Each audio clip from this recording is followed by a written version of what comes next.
Hi everyone, welcome back to my channel Mallorca Under the Sun, and today I'm not in Mallorca. I am actually in the UK in the southwest of England, and I'm in my mum's garden here.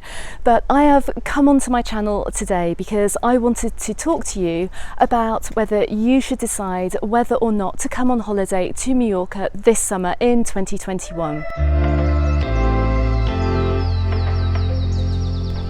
Okay, so I have received so many messages to my Facebook messages or to my Instagram messages with people asking me the question, should I travel to Mallorca this summer?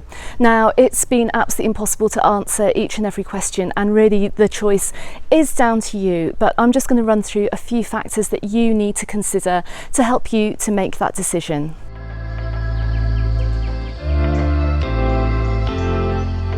So I have come on holiday, but just the other way around, and I won't pretend that it hasn't been stressful to organise, because there's so much to take into consideration, whether it is getting a COVID test before you travel, or sorting out a vaccine certificate, or ensuring that you test negative before you can fly, or even just having the correct paperwork in order before you make your trip, because these COVID tests could either leave you in quarantine before you go on holiday, or possibly in quarantine when you are over on the island. But that being said as well, and I just want to make this point, so many people are going over to Mallorca and they are having an amazing time.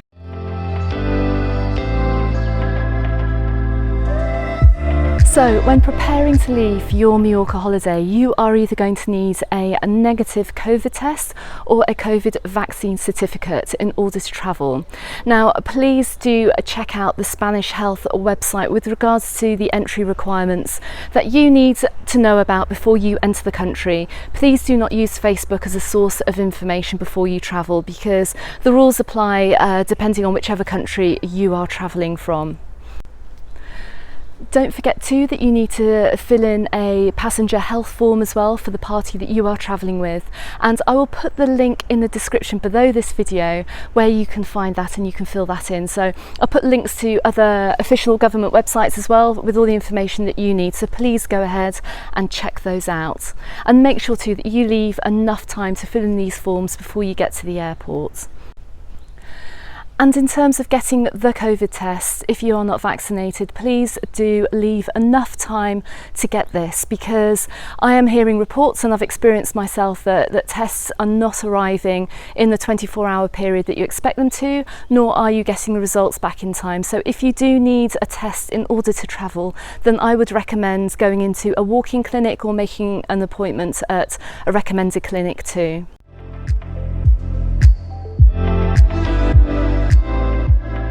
Okay, so when arriving into Mallorca, just also make yourself aware of any COVID restrictions and rule changes. So at the time that this video has gone out, there are currently restrictions on the time that you can be out socialising with others. So between the hours of 1 AM and 6 AM, you need to be back in your own accommodation with the people that you are either travelling with or living with.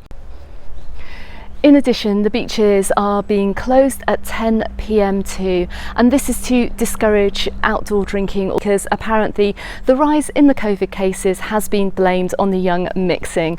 And this current raft of restrictions are in place for the next 2 weeks, and I can't see them being lifted anytime soon.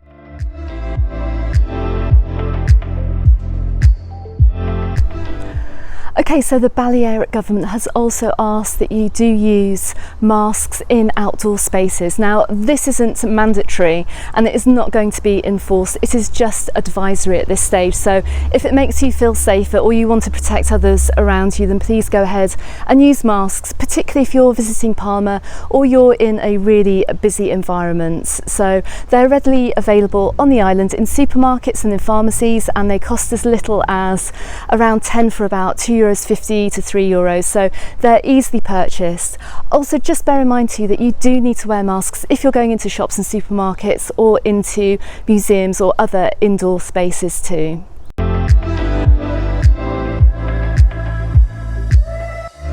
Okay, so when you are preparing to leave the island, the chances are that you will need a negative COVID test on return to your home country. So once again, please check your official government sources as to the type of test that you require before travelling. Now, if you're going back to the UK, you only need an antigen, not a PCR, and it should cost no more than €30.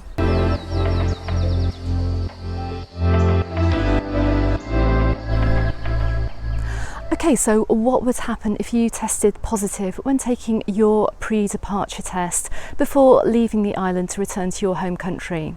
Now, right from the beginning, the Balearic government has tried to give an assurance and an insurance for travellers that anyone testing positive for COVID would be looked after on the island, and they'll be given accommodation to quarantine in and healthcare, and also repatriation to their home country.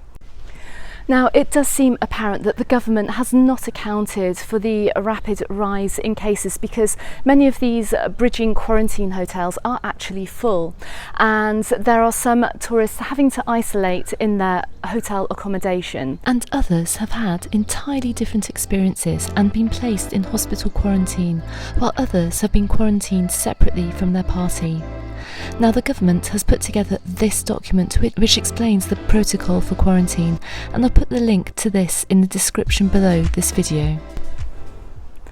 Now, given the circumstances, I'm absolutely sure that the government is doing absolutely everything that they possibly can for visitors on the island who are testing positive for COVID. Now, don't forget, as I've also said at the beginning of this video too, that so many people are on the island as well, and they've come and they've gone and they've had a fantastic holiday. So my advice really is, you know, before you travel to the island, maybe avoid some social situations or social events, and also when you're on the island, just maybe take precautions as well, just to minimise the risk of you catching COVID. So a couple of pieces of advice that I would recommend is that make sure that you travel with adequate travel insurance. Now, there have been a few recommendations for travel companies providing COVID travel insurance, and these have been put onto my Facebook group as well, so particularly for the UK market. If you have any recommendations, please feel free to add them there too, to help others with their journey. Also, if you are able to work at home too, then maybe bring your work laptop with you so you don't encounter any other lost days of work if you are finding yourself in a position where you have to quarantine. Okay, so the final consideration to take into account is the arrival back to your home country. Now, once again, I'm asking you to check official government sources as to the rules of having to take maybe further COVID tests or possible quarantine too on your arrival back home.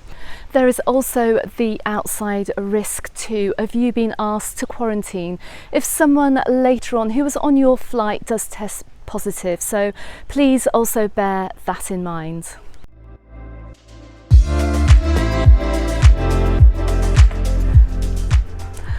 Okay, so finally the choice is yours. Do you stay or do you go? Just let me know in comments below. We will be heading back to Mallorca soon, and just as soon as I get back I will do a live out there and give you some further updates and let you know what it is like on the island. So please, if you're new to my channel, please do not forget to hit that subscribe button and come and join me on my Facebook group, also called Mallorca Under the Sun. Okay everyone, thanks very much for watching, and until the next video, goodbye for now.